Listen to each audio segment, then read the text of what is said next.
Hello my dear students.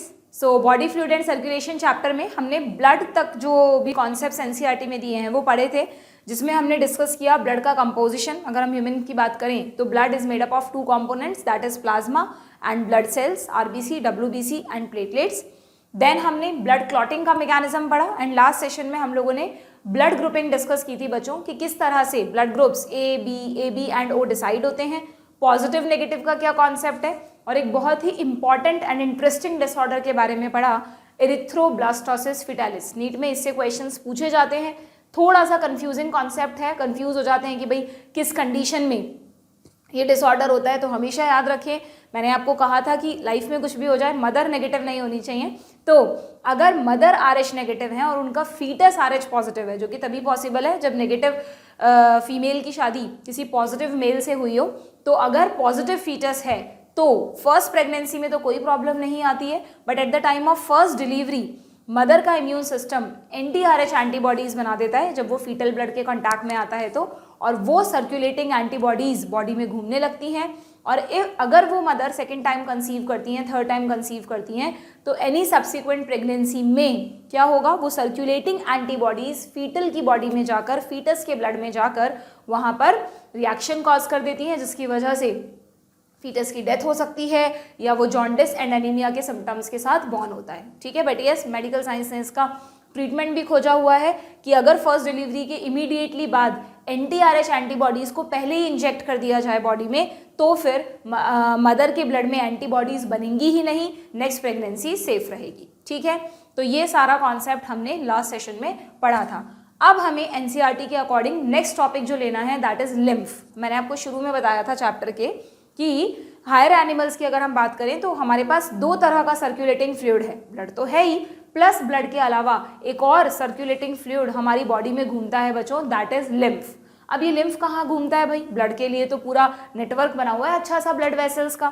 तो अगर हम इस लिम्फ की बात करें बच्चों तो देखो इस तरह से जैसे हमारी पूरी बॉडी में ब्लड वेसल्स का नेटवर्क होता है ना, बिल्कुल वैसे ही हमारी पूरी बॉडी में जो ग्रीन कलर से आपको दिखाई हैं ये हमारी लिम्फ वेसल्स हैं, लिम्फेटिक वेसल्स हैं। बिल्कुल वैसे ही ब्लड की तरह इनमें कैपिलरीज होती हैं, फिर लिम्फ वेसल्स होती हैं, सब कनेक्ट होकर एक कॉमन डक्ट बनाती हैं, और वो डक्ट अल्टीमेटली ब्लड में ही मिक्स हो जाती है। आपको पता है लिम्फ का ओरिजिन और लिम्फ का जो लास्ट मिलन है वो ब्लड से ही ओरिजिन होता है और ब्लड में ही जाकर मिल जाता है। तो फिर लिम्फ की ज़रूरत क्या है? एक्चुअली में लिम्फ को मिडल मैन कहा जाता है कि मतलब जो काम ब्लड कर रहा है ना हमारी बॉडी में। नाउ यू अंडरस्टैंड कि भाई लिम्फ ब्लड क्या करता है, हार्ट से ब्लड आया ऑक्सीजन लेकर, हार्ट ने पंप किया एओर्टा में, एओर्टा से गया आर्टरीज में, आर्टरीज के थ्रू कैपिलरीज के थ्रू हमारे हर टिश्यू को उसने ऑक्सीजन दी, न्यूट्रिएंट्स दिए, जो जो चीज़ें सप्लाई करनी थी की, और उसके बदले में टिश्यूज से क्या कलेक्ट किया बच्चों? टिश्यूज से कलेक्ट किया वेस्ट प्रोडक्ट, CO2 वगैरह कलेक्ट किया। तो अब क्या होता है कि ये जो ब्लड है वो कैपिलरीज के बाद वेन्स में चला जाता है और वेन्स अल्टीमेटली वापस हार्ट में खुलती हैं। तो लिम्फ का क्या रोल है इसमें कि जब हमारी बॉडी में ये मान लो इन्होंने दिखाया यहाँ पर, ये मान लो एक कैपिलरीज का नेटवर्क है, ब्लड कैपिलरीज का। ठीक है, या मैं आपको एक बार ड्रॉ करके बताती हूँ कि मान लो ये हमारे किसी भी टिश्यू के सेल्स हैं, ओके, और हम कह रहे हैं कि इस नेटवर्क में, इस टिश्यू में क्या है, बहुत सारी ब्लड वेसल्स का नेटवर्क है। सपोज ये कैपिलरीज जा रही हैं, है ना, जो कि क्या करेंगी, जो कि सेल्स को सप्लाई करेंगी और बाद में रीयूनाइट होकर क्या बनाएंगी, बाद में रीयूनाइट होकर वेन्स बनाएंगी। जब ये ब्रांच हुई इनकी तो ये किससे बनी थी? ये आर्टरी से बनी थी किसी ना किसी। तो लिम्फ को क्यों बनाया नेचर ने? क्योंकि ये कॉन्सेप्ट समझना कि जब हमारा ब्लड कैपिलरीज से पास हो रहा होता है और हम कह रहे हैं कि कैपिलरीज का काम है चीज़ों का एक्सचेंज करना, सेल्स को कुछ देना, सेल से कुछ लेना, तो ये जो एक्सचेंज होता है, ये NCERT में लिखा है कि ये जो एक्सचेंज होता है it always occur through a fluid. तो ये एक्सचेंज जो है वो एक फ्लूइड के थ्रू होता है जो कि यहाँ पर भरा हुआ है। देखो सेल्स के बीच बीच में थोड़ा गैप होता है क्या, उस गैप में जो फ्लूइड भरा हुआ है उसको कहते हैं टिश्यू फ्लूइड या इंटरस्टिशियल फ्लूइड। क्या कहते हैं इसको हम? टिश्यू फ्लूइड या इंटरस्टिशियल फ्लूइड। जैसे प्लांट्स में होता था ना इंटरसेलुलर स्पेस, तो यहाँ पर जो सेल्स के बीच बीच में स्पेस है उसको कहते हैं हम इंटरस्टिशियल स्पेस, और इसमें जो फ्लूइड भरा हुआ है दैट इज इंटरस्टिशियल फ्लूइड। अब क्वेश्चन ये उठता है कि ये फ्लूइड आया कहाँ से भाई? तो हमेशा ध्यान रखना कि जब ब्लड हमारी कैपिलरीज में से गुजरता है ना, तो हमारी कैपिलरीज, तुमको पता है कैपिलरी की वॉल कैसे बनी है, अगर हम ये कैपिलरी बना रहे हैं तो कैपिलरी की जो वॉल है वो स्क्वैमस एपिथेलियम की बनी है क्या। तो ये जो स्क्वैमस एपिथेलियम की सेल्स है ना, इन सेल्स के बीच में बहुत छोटे छोटे बहुत माइन्यूट पोर्स होते हैं, है ना। आप सोचो, हम कह रहे हैं कि कैपिलरीज में क्या है, बहुत छोटे छोटे पोर्स हैं, बहुत बारीक, ठीक है। ये तो बहुत बड़ा बना दिया मैंने, ये देखो बहुत इतना सा, बिल्कुल इतना छोटा है ये पोर कि आरबीसी तक इससे बाहर नहीं निकल सकती। आरबीसी बहुत छोटी होती है ब्लड में, सबसे छोटी सेल्स हैं देखा जाए तो, वो भी इनको क्रॉस नहीं कर सकती। तो ये पोर इतने छोटे हैं कि सिर्फ जो ब्लड का लिक्विड पार्ट है, जो मैट्रिक्स पार्ट है, प्लाज्मा, वो थोड़ा बहुत धीरे लीक करके कैपिलरीज के बाहर आ सकता है। इतने छोटे छेद हैं ये।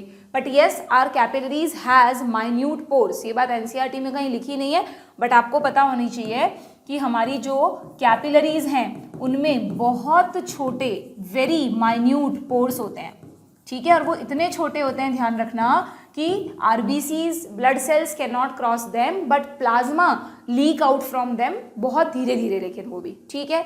तो अगर प्लाज्मा इससे लीक करेगा तो क्या होगा, तो यहाँ पर थोड़ा थोड़ा प्लाज्मा आएगा और प्लाज्मा में जो डिजॉल्व सब्सटेंस हैं, हार्मोन्स हैं, न्यूट्रिएंट्स हैं, जो भी चीज़ें हैं वो भी बाहर आएंगी प्लाज्मा के साथ साथ।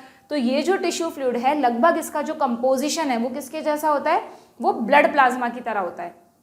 बस एक चीज़ है जो इस टिश्यू फ्लूइड में नहीं होती, वो है लार्ज प्रोटीन्स, क्योंकि अगेन जो प्लाज्मा में बड़े साइज की प्रोटीन्स हैं वो भी इन छेद को क्रॉस नहीं कर सकती, तो वो भी बाहर नहीं आ पाती, ठीक है।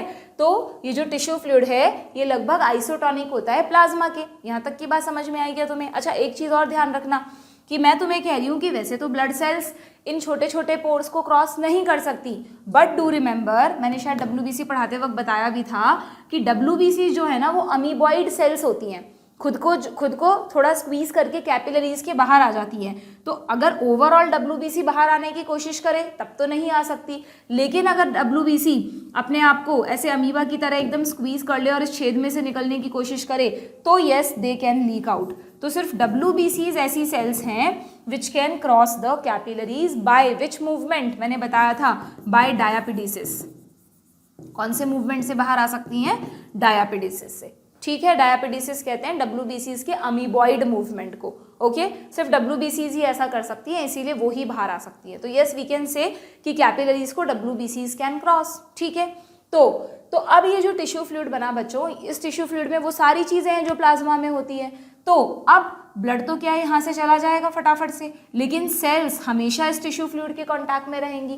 तो जो एक्चुअल एक्सचेंज होता है सेल और ब्लड के बीच में, वो डायरेक्ट ना होकर कैसे हो रहा है, इस फ्लूइड और सेल के बीच में हो रहा है, क्योंकि ये फ्लूइड तो फ्लूइड स्टेज में कोई चीज़ है तो वो हर सेल के कांटेक्ट में आ सकता है ना।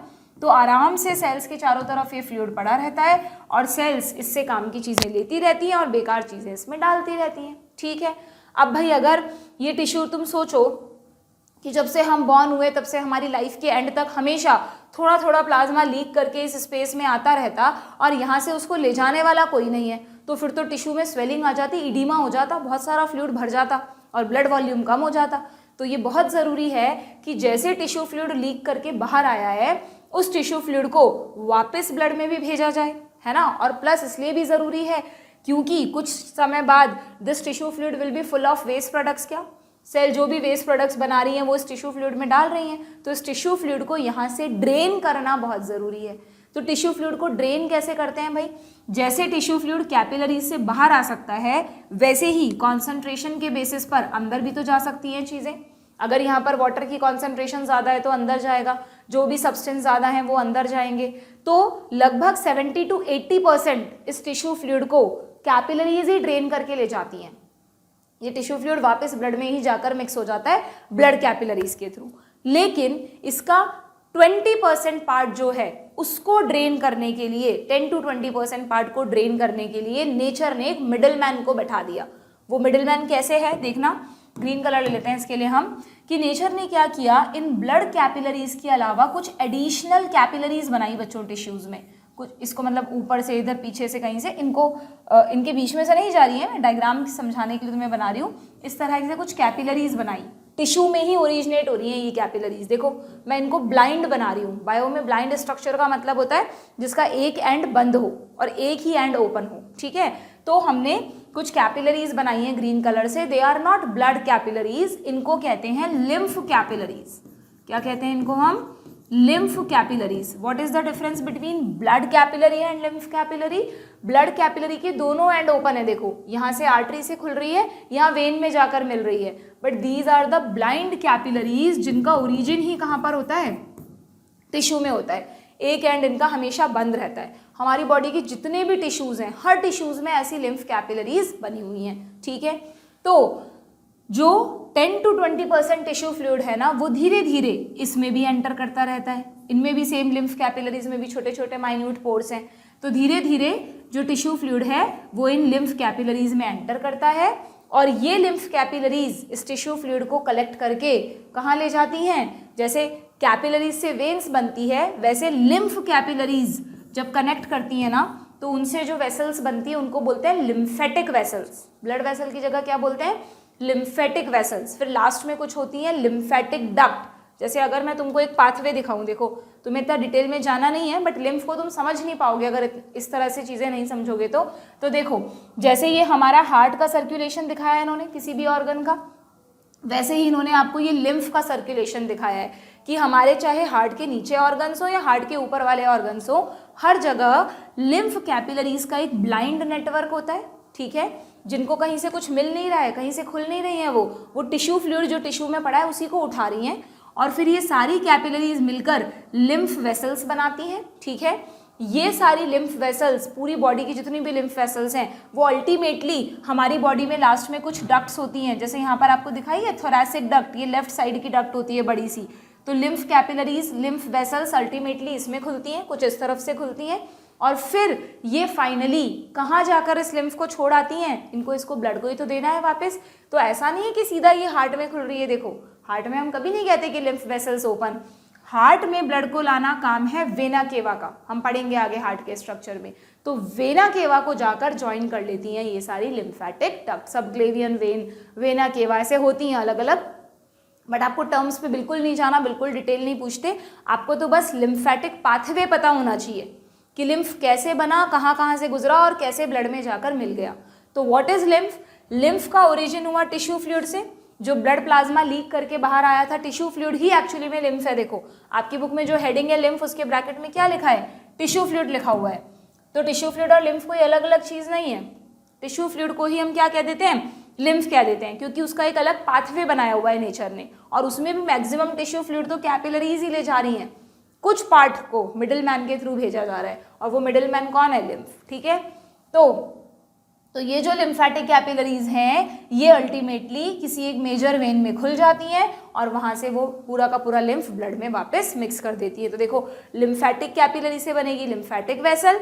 अच्छा, अब ये क्या दिखाई है बीच बीच में? आप इस डायग्राम में भी देखो, बीच बीच में आपको कुछ नोड्यूलर स्ट्रक्चर दिख रहे हैं, इनको लिखा है लिम्फ नोड्स। जब आप 12th में इम्यून सिस्टम पढ़ते हो, वहाँ पे बहुत कॉमनली ये वर्ड आता है लिम्फ नोड्स। क्या है ये लिम्फ नोड्स? हमारी पूरी बॉडी में बच्चों लिम्फ नोड्स प्रेजेंट होती हैं। ये लिम्फ नोड्स क्या होती है, ज़रा देखना इस डायग्राम को, कि जैसे मान लो ये कोई लिम्फेटिक वेसल आ रही है ना, तो लिम्फेटिक वेसल के बीच में यहाँ पर कुछ सॉलन स्ट्रक्चर है, ये वापस लिम्फेटिक वेसल हो गई, तो बीच में ये कुछ सॉलन स्ट्रक्चर है, इसमें खूब सारी लिम्फोसाइट्स इकट्ठी हो रखी हैं, खूब सारी, ब्लड ने खूब सारी लिम्फोसाइट्स को इन लिम्फ नोड्स में इकट्ठा कर रखा है। तो लिम्फेटिक सिस्टम एक और काम कर देगा क्या?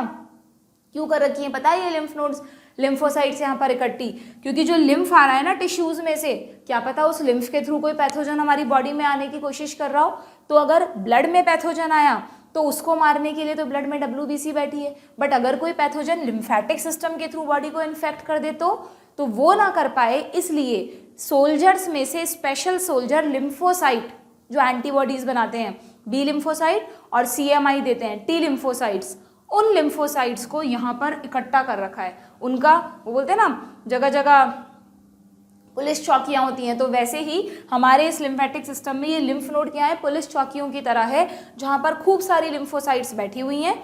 जब लिम्फ इससे गुजरेगा तो लिम्फ का फिल्ट्रेशन हो जाएगा। अगर लिम्फ के साथ कोई फॉरेन एजेंट, कोई भी वायरस, बैक्टीरिया घूम रहा है बॉडी में, तो तुरंत लिम्फोसाइट्स उनको मार देंगी। T लिम्फोसाइट्स भी हैं एंड B लिम्फोसाइट्स भी हैं, ठीक है। तो हमारे पूरे लिम्फेटिक सिस्टम में बीच बीच में आपको क्या मिलेंगी? लिम्फ नोड भी मिलेंगी, इसलिए यहाँ पर लिखा है lymphatic vessel passes through lymph node, again lymphatic vessel, फिर वो मेन लिम्फेटिक ट्रंक में चली जाती हैं जो कि कलेक्टिंग डक्ट के थ्रू वेन्स में जाकर मिल जाता है। आपको ये टर्मिनोलॉजीज एग्जैक्टली याद करने की जरूरत नहीं है, ठीक है। तो अब हम एनसीईआरटी पर आ जाते हैं। लिम्फ के बारे में समझ में आ गया, लिम्फ क्या है, कैसे बना, कहाँ जाकर मिला। अब हम इसको सिंपली ये it lymph mixed into blood, तो समझ में आया इसको मिडलमैन क्यों बोलते हैं। एनसीईआरटी में देख लेते हैं लिम्फ के बारे में क्या लिखा है, बहुत ही शॉर्ट लिखा हुआ है एनसीईआरटी में। As the blood passes through the capillaries and tissues, okay, as the blood passes through capillaries in tissues, अभी ब्लड कैपिलरीज की बात हो रही है, okay, some water along with many small water soluble substance, यानी plasma की तो बात हो गई, move out into the space, कौन सा space, between the cells of the tissues. But जब ये वाटर प्लस सब्सटेंस बाहर आते हैं तो इनके साथ क्या नहीं आ पाता, leaving the larger protein and most of the formed elements in the blood vessels. Most of the क्यों लिख दिया, क्योंकि WBCs can come into the tissue fluid, वहाँ से वो लिम्फ में भी जाती हैं, लिम्फ से वो लिम्फ नोड में भी जाती हैं और दूसरी जगह से भी आ रही हैं लिम्फ नोड में, ठीक है। नाउ तो यानी आप तो सिंपल वर्ड्स में थोड़ा सा कॉम्प्लिकेटेड करके लिखा है, सिंपल वर्ड्स में लिख लो, what is lymph, lymph is equal to plasma minus plasma proteins.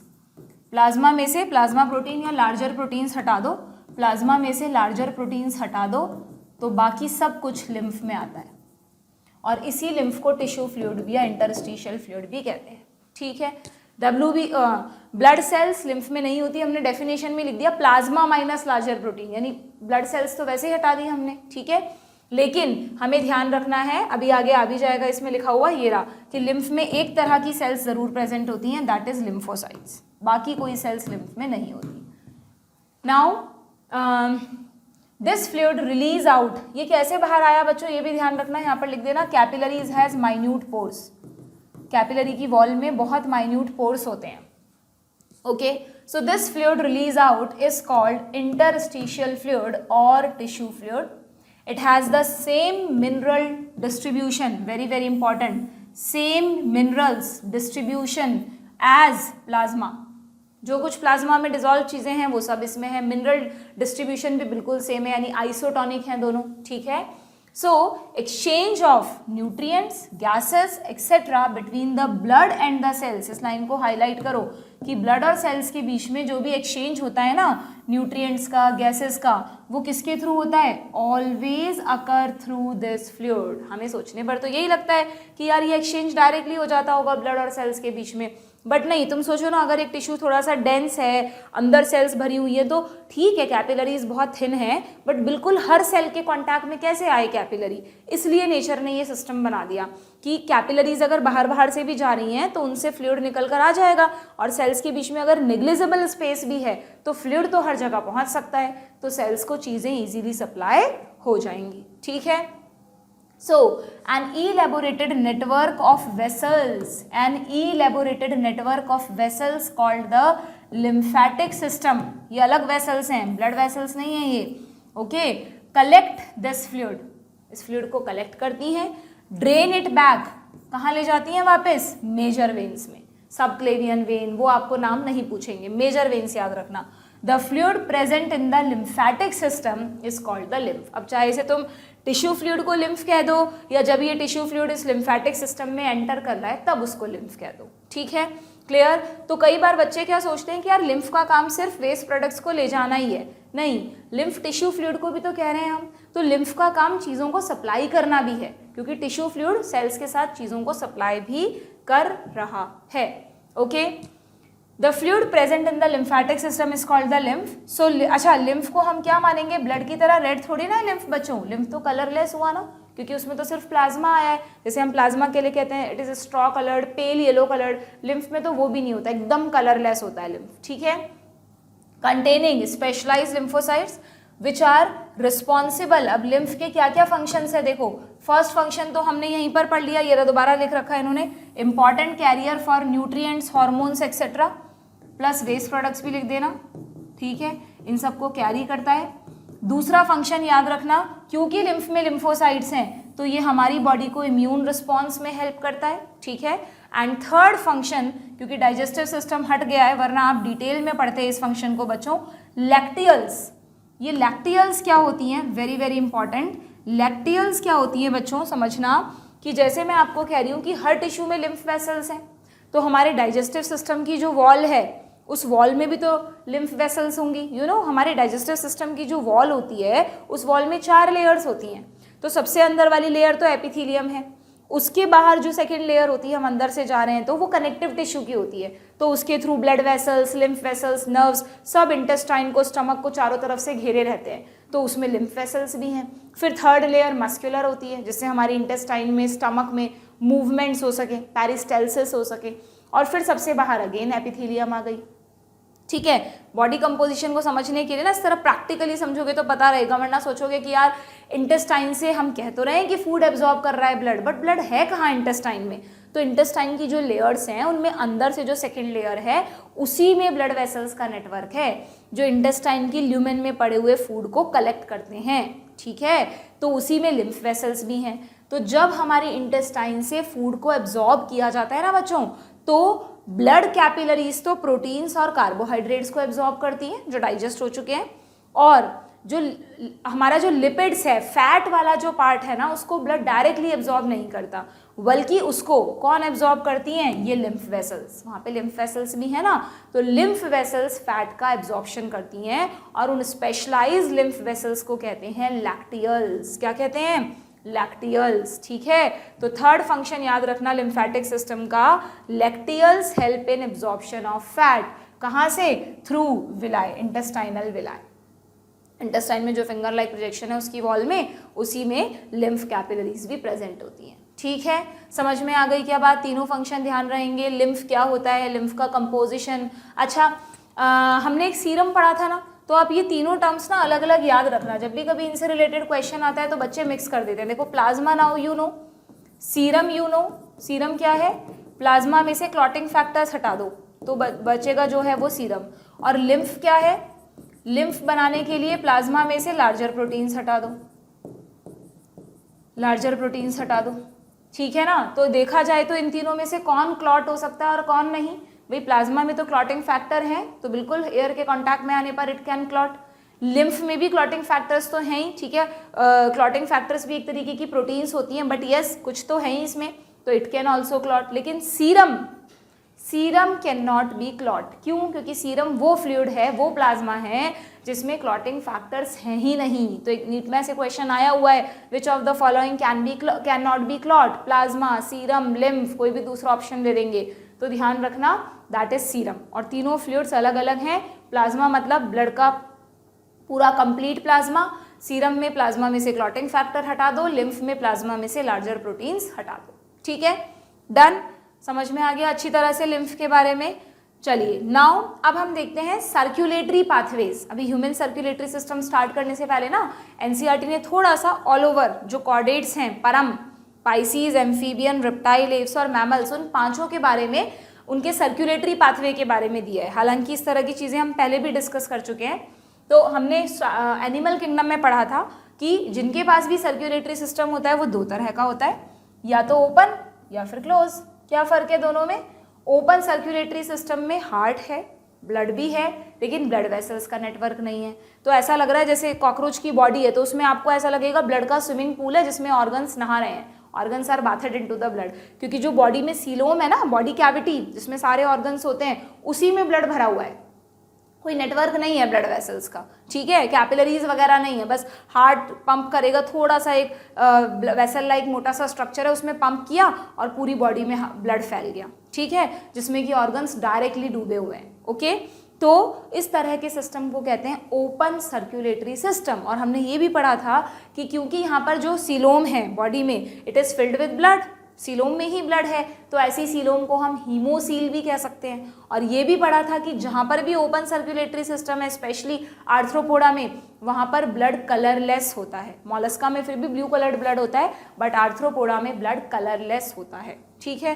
तो उनका रेड स्विमिंग पूल नहीं है, या तो कलरलेस है या कुछ, या मॉलस्का में ब्लू कलर्ड है। ठीक है। तो open circulatory system is mainly present, वैसे तो हमने 4 फाइलम पढ़े थे, आर्थ्रोपोडा, मॉलस्का, इकाइनोडर्मेटा और हेमिकॉर्डेटा, बट मेनली इन दोनों के रेफरेंस में क्यों यूज़ करते हैं, क्योंकि जो इकाइनोडर्मेटा है स्टारफिश, वहाँ पर तो आपको पता है circulatory system is highly reduced, mainly water vascular system सब कुछ करता है, और जो हेमिकॉर्डेटा है उसको पहले कॉर्डेटा का पार्ट मानते थे, अब तो चलो खैर अलग कर दिया, उनके पास तो होता है सर्कुलेशन, तो इसलिए उनका नाम मेजरली नहीं लिखते। मेजरली जब ऑप्शन आता है तो आर्थ्रोपोडा एंड मॉलस्का आता है। But again I am telling you कि अगर ऑप्शन में सिर्फ ये दोनों नहीं हो, बल्कि इनके साथ इकाइनोडर्मेटा एंड हेमिकॉर्डेटा भी एक ही ऑप्शन में साथ में लिखे हुए हैं, तो आपको उन्हें भी चूज करना है। कहीं आप सोचे कि इसमें एक भी सही ऑप्शन नहीं है, ठीक है। तो आर्थ्रोपोडा एंड मॉलस्का में ओपन सर्कुलेटरी सिस्टम है in which blood pumped by the heart. बिल्कुल, कई बच्चे सोचते हैं कि ओपन सर्कुलेटरी मतलब हार्ट ही नहीं है, ऐसा मत कर देना, हार्ट तो है ही, हार्ट के बिना पंप कौन करेगा ब्लड को, हार्ट तो सबके पास है जिसके पास भी सर्कुलेटरी सिस्टम है, एनेलिडा से लेकर कॉर्डेटा तक। बट हार्ट ने किसमें पंप किया, passes through large vessels into open spaces. जैसे हार्ट से मान लो ऐसे एक बड़ा सा वेसल निकल रहा है, तो दिस इज लार्ज वेसल, तो हार्ट ने इसमें पंप किया और यहाँ से पूरी बॉडी में ब्लड फैल गया, ठीक है।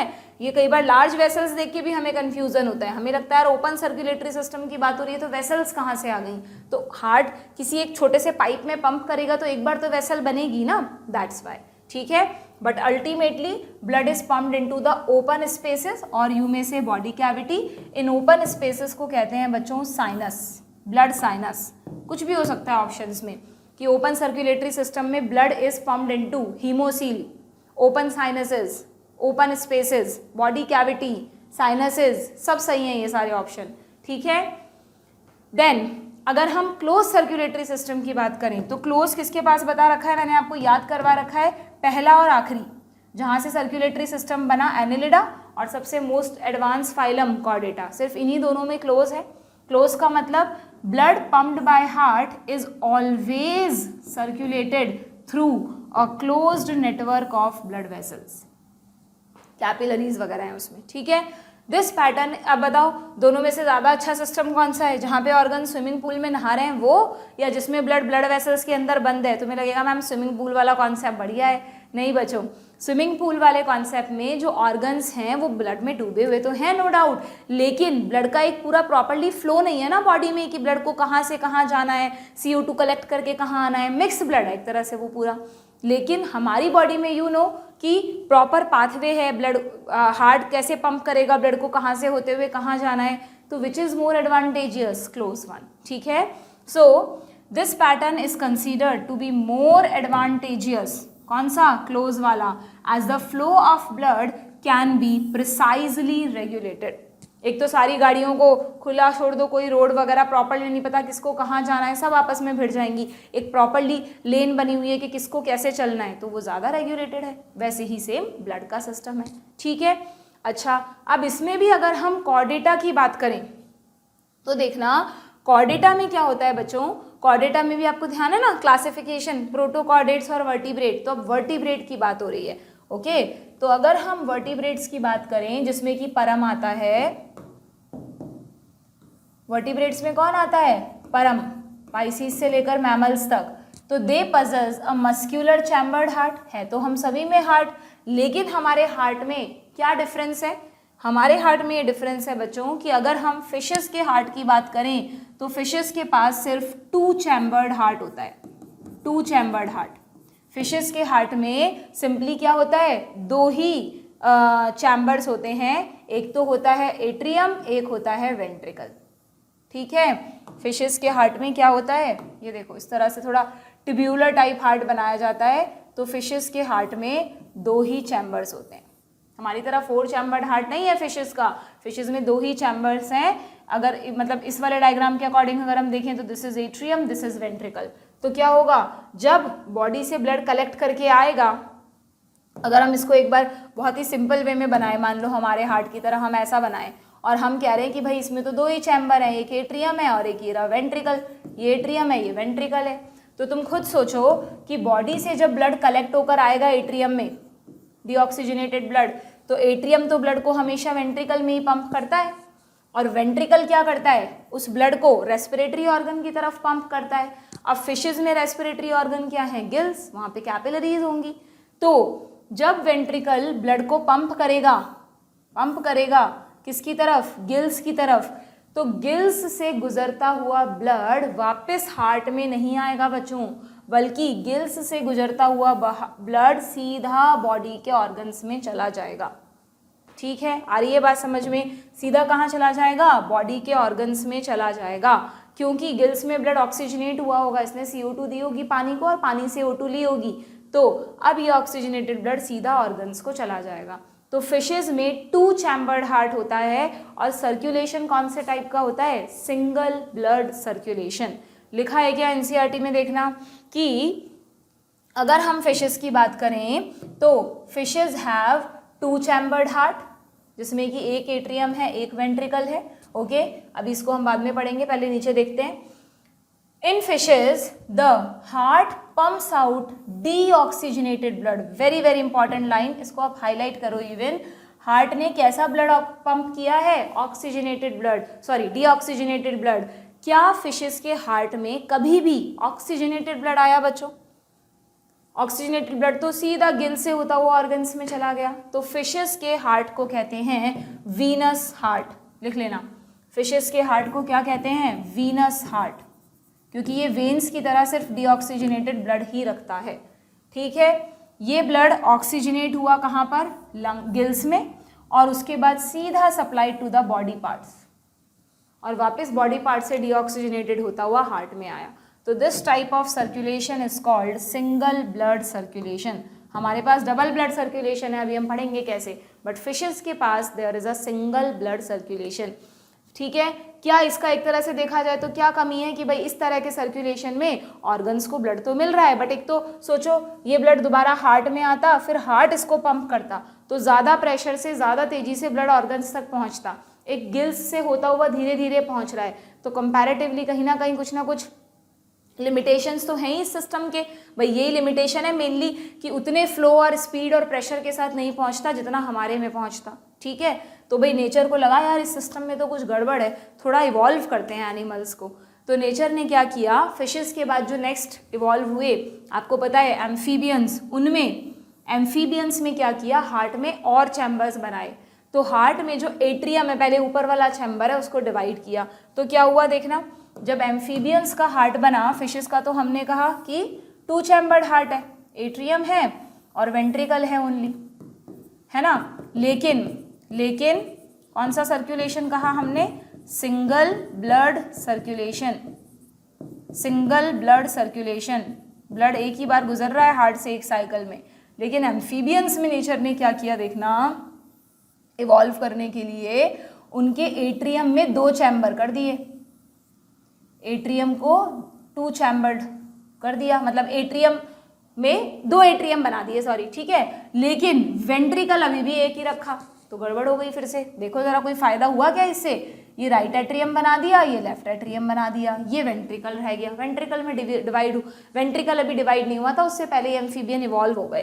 तो देखना जरा एम्फीबियंस में कैसे ब्लड सर्कुलेशन होगा।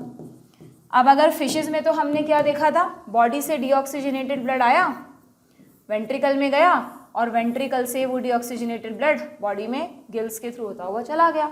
ठीक है, यहाँ क्या हुआ, नेचर को लगा यार ये ब्लड है ना रेस्पिरेटरी ऑर्गन के बाद एक बार दोबारा हार्ट में आना चाहिए। तो इनमें क्या हुआ, एम्फीबियंस में डीऑक्सीजनेटेड ब्लड आया, राइट एट्रियम ने पंप किया वेंट्रिकल में। अच्छा, एक बात हमेशा ध्यान रखो कि जब भी हार्ट ब्लड को बाहर पंप करेगा तो वेंट्रिकल से करेगा। एट्रियम बहुत छोटे होते हैं, बराबर नहीं होते ये दोनों, एट्रियम छोटे होते हैं, वेंट्रिकल बड़े होते हैं। तो इतना फोर्स अगर लगाना है कि ब्लड को हार्ट के बाहर फेंकना है तो वो काम वेंट्रिकल ही कर सकते हैं।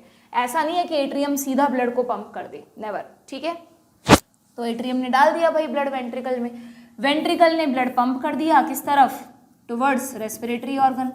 अब जब रेस्पिरेटरी ऑर्गन्स में यहाँ पर मान लो घूमा ब्लड कैपिलरीज में और दोबारा आया, तो बिल्कुल हार्ट ने वेलकम किया, भाई आ जाओ।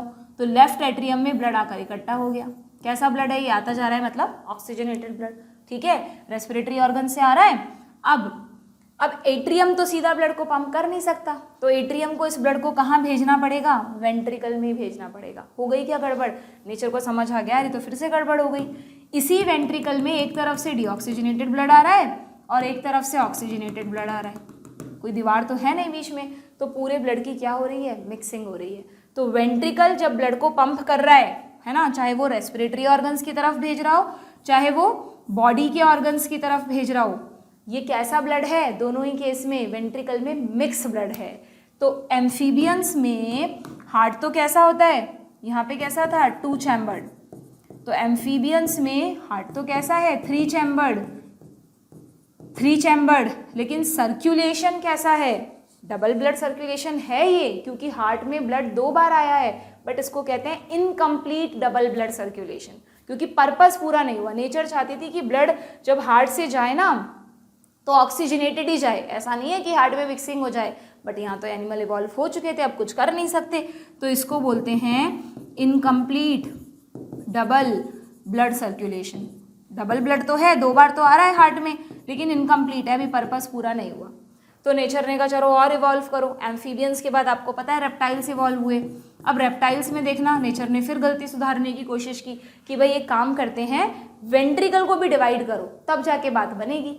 तो वेंट्रिकल का डिवीजन हो ही रहा था, इससे पहले रेप्टाइल इवॉल्व हो गए। तो रेप्टाइल्स में कैसा हार्ट होता है बच्चों, रेप्टाइल्स में जो हार्ट है ना, उसमें एट्रियम तो ठीक है, पहले से ही 2 बन चुके हैं, ये रहे 2 एट्रियम, लेकिन जो वेंट्रिकल है वो पार्शियली डिवाइडेड होते हैं। कैसे होते हैं, पार्शियली डिवाइडेड होते हैं, पूरा वेंट्रिकल डिवाइड नहीं हुआ था, उससे पहले ही रेप्टाइल्स इवॉल्व हो गए। तो रेप्टाइल्स में 3 चैम्बर्ड हार्ट होता है ओवरऑल, तो राइट एट्रियम, लेफ्ट एट्रियम और वेंट्रिकल 2, क्योंकि यहाँ पर अभी तो जगह रह गई तो ब्लड तो वापस से मिक्स हो जाएगा, तो वेंट्रिकल एक ही है। बट यस, दोनों में एक हल्का सा एनाटॉमिकल डिफरेंस है कि यहाँ पर वेंट्रिकल इज पार्शियली डिवाइडेड, तो इसको बोलते हैं 3 chambered heart with partially divided ventricles. ठीक है क्या, एनाटॉमिकली दोनों अलग अलग हैं, लेकिन वर्किंग सेम होगी क्या दोनों की? अगर ये भी काम करें इनकी तरह तो सेम ही तो वर्किंग हो जाएगी बच्चों। ये डीऑक्सीजनेटेड ब्लड आया, वेंट्रिकल में गया, वेंट्रिकल से रेस्पिरेटरी ऑर्गन्स की तरफ गया, वहाँ से ऑक्सीजनेट होकर लेफ्ट एट्रियम में आया, लेफ्ट एट्रियम ने फिर पंप किया, फिर यहाँ पे ब्लड की मिक्सिंग हो गई, है ना।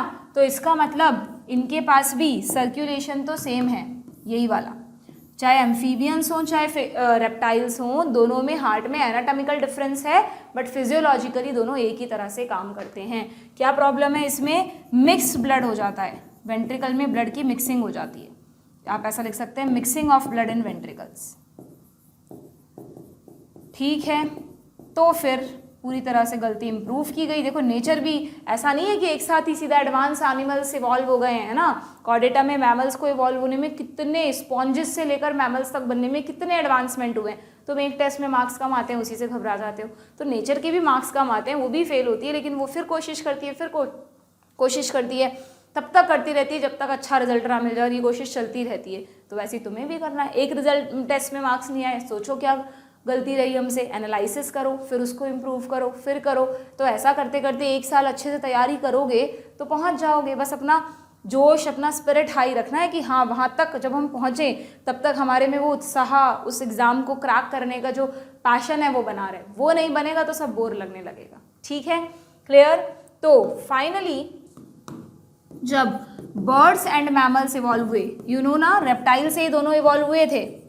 ऐसा नहीं है रेप्टाइल से बर्ड और बर्ड से मैमल इवॉल्व हुए। रेप्टाइल से 2 लाइन ऑफ इवोल्यूशन हुई है, एक तरफ बर्ड्स इवॉल्व हुए, एक तरफ मैमल्स इवॉल्व हुए हैं। तो दोनों में नेचर ने बनाया 4 चैम्बर्ड हार्ट। यहाँ पर नेचर को फुल मार्क्स मिल गए हैं, नेचर ने सारी प्रॉब्लम सॉल्व कर ली अपनी। देखो 2 एट्रियम बना दिए हैं और 2 वेंट्रिकल बना दिए हैं, एकदम अलग अलग। कोई चांस ही नहीं है कि इधर का ब्लड इसके साथ मिक्स हो जाए। ठीक है, और सर्कुलेशन कैसा कर दिया है, ये डीऑक्सीजनेटेड ब्लड आया, यहाँ से यहाँ गया, यहाँ से रेस्पिरेटरी ऑर्गन्स की तरफ गया, यहाँ मतलब right atrium, left atrium, right ventricle, left ventricle. ठीक है, रेस्पिरेटरी ऑर्गन से घूमता हुआ बर्ड्स और मैमल्स दोनों में लंग्स होते हैं, ऑक्सीजनेट होकर ब्लड कहाँ आ गया, यहाँ लेफ्ट एट्रियम में, लेफ्ट वेंट्रिकल में, और लेफ्ट वेंट्रिकल से बॉडी की तरफ। ठीक है, तो this is called double blood circulation, simply double circulation, क्योंकि यहाँ पर हार्ट से ब्लड कितनी बार पास हो रहा है, 2 बार। ठीक है, और कोई मिक्सिंग भी नहीं हो रही।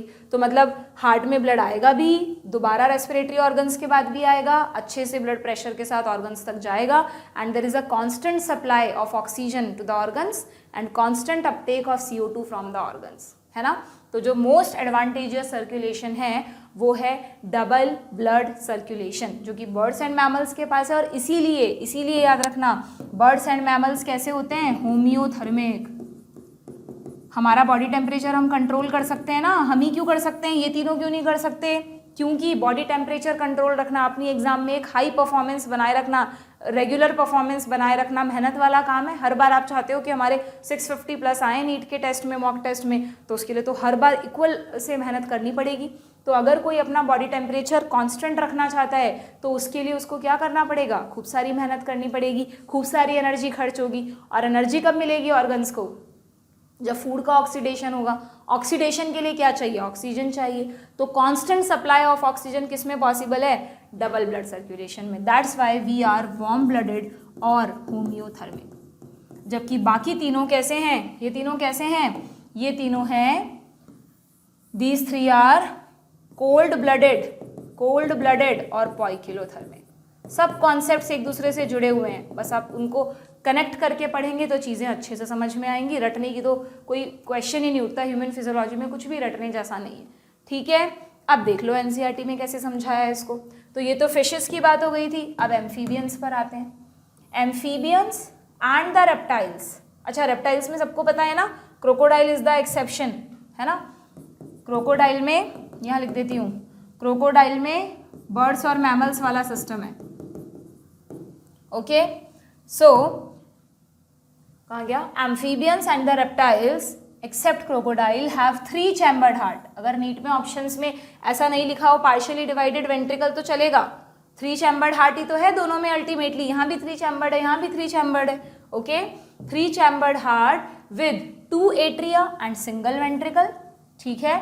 Where as crocodile, birds and mammals, crocodiles, birds and mammals possess 4 chambered heart with 2 atria and 2 ventricle. Fishes में हमने देखा सिंगल सर्कुलेशन है। एम्फीबियंस और रेप्टाइल्स में क्या होता है भाई, लेफ्ट एट्रियम ने रिसीव किया ऑक्सीजनेटेड ब्लड, इधर है लेफ्ट एट्रियम, इधर जो हमने डायग्राम बनाया था। और बताओ एम्फीबियन और रेप्टाइल में रेस्पिरेटरी ऑर्गन कौन है, तो आपको पता है एम्फीबियंस में या तो गिल्स होते हैं टेडपोल स्टेज में, या एडल्ट स्टेज में लंग्स होते हैं। इवन एम्फीबियन अपनी स्किन से भी रेस्पिरेशन कर सकते हैं। रेप्टाइल्स में हमेशा लंग्स होते हैं, चाहे वो पानी में रहें चाहे लैंड पे रहें। तो लेफ्ट एट्रियम ने लगातार ऑक्सीजनेटेड ब्लड रिसीव किया, राइट एट्रियम ने इधर से डीऑक्सीजनेटेड रिसीव किया। बट प्रॉब्लम क्या हुई, they get mixed up in the single ventricle. तो जितना भी वेंट्रिकल ब्लड पंप करेगा वो मिक्स ब्लड है, इसलिए इसको कहते हैं इनकम्प्लीट डबल सर्कुलेशन, ठीक है। तो पूरी की पूरी गलती इंप्रूव की गई थर्ड में, that is birds and mammals as well as crocodile. इनमें क्या होता है, इनमें ऑक्सीजनेटेड एंड डीऑक्सीजनेटेड ब्लड अलग अलग रहता है, एक लेफ्ट तरफ एक राइट तरफ। हमेशा याद रखना है, मिक्स नहीं करना है। ह्यूमन एनाटॉमी के जितने भी डायग्राम बनाते हैं हम ऐसे बनाते हैं कि हमारे सामने है कोई, तो हमारा राइट इसका लेफ्ट, हमारा लेफ्ट इसका राइट। तो हमेशा राइट साइड पर डीऑक्सीजनेटेड ब्लड, लेफ्ट साइड पर ऑक्सीजनेटेड ब्लड, ब्रीदिंग में भी पढ़ा था हमने, ठीक है। सो passes on to the ventricles of same site. There is no mixing of blood. The ventricle pump it out without any mixing up. Okay. 2 separate circulatory pathway are present, जिनको थोड़ा और डिटेल में आगे हम पढ़ेंगे. That is called double circulation. ठीक है, समझ में आ गया अच्छी तरह से आपको ये कॉन्सेप्ट। तो ये आपका हुआ लिम्फ के बारे में और वेरियस पाथवेज जो कि अलग अलग एनिमल्स में हैं। ध्यान रखो, वर्टिब्रेट्स में परम में पाइसीज में 2 चैम्बर्ड हार्ट, बट एक ही बार ब्लड गुजरता है हार्ट से तो सिंगल सर्कुलेशन। एम्फीबियंस और रेप्टाइल्स में 3 चैम्बर्ड हार्ट, एक में वेंट्रिकल बिल्कुल डिवाइडेड नहीं है, एक में पार्शियली डिवाइडेड है, बट सर्कुलेशन कौन सा है, इनकम्प्लीट डबल सर्कुलेशन। और बर्ड्स एंड मैमल्स में जो होम्योथर्मिक है, अपना बॉडी टेम्परेचर कांस्टेंट रख पाते हैं, there is complete separation between deoxygenated and oxygenated blood, क्योंकि 4 चैम्बर्ड हार्ट है और सर्कुलेशन कैसा है, डबल ब्लड सर्कुलेशन। ठीक है, ये सारा आपको अच्छे से याद रखना है। एक बार अपने से खुद डायग्राम बना के, इस तरह के डायग्राम्स बना के प्रैक्टिस कर लेना, जिससे समझ में आ जाएगा, याद हो जाएगा, और क्वेश्चन प्रैक्टिस कर लेना। ठीक है, in the next session will start with the human circulatory system. ये भी सब ह्यूमन से रिलेटेड ही चीज़ें हम पढ़ रहे थे ब्लड वगैरह के बारे में, बट किस तरह अब एग्जैक्टली हार्ट का स्ट्रक्चर है, वो कैसे ब्लड को पंप करता है, कैसे रिसीव करता है, कार्डियक साइकिल क्या है, वो सब हम पढ़ेंगे नेक्स्ट सेशन में। ठीक है, इंटरेस्टिंग क्लासेस हैं, मिस नहीं करनी है, समझ समझ के पढ़नी है। सिर्फ एनसीईआरटी रीड करने से काम नहीं चलेगा। ह्यूमन फिजियो में आपको खुद के नोट्स बनाने पड़ेंगे, जिससे आप हर कॉन्सेप्ट में छुपे जो भी मीनिंग है उसको समझ सको। ठीक है, ये कोई थ्योरेटिकल चैप्टर नहीं है कि बस रीड कर लिया और रट लिया, नहीं, आपको इसमें चीज़ों को थोड़ा सा डिटेल में जाकर समझना पड़ेगा, नोट्स बनाने हैं, क्वेश्चन प्रैक्टिस करनी है, तब जाके ह्यूमन फिजियो में से लगभग 12 क्वेश्चन आप मान के चलो तो 50 नंबर का पेपर आपका तब जाके रेडी होगा। ठीक है।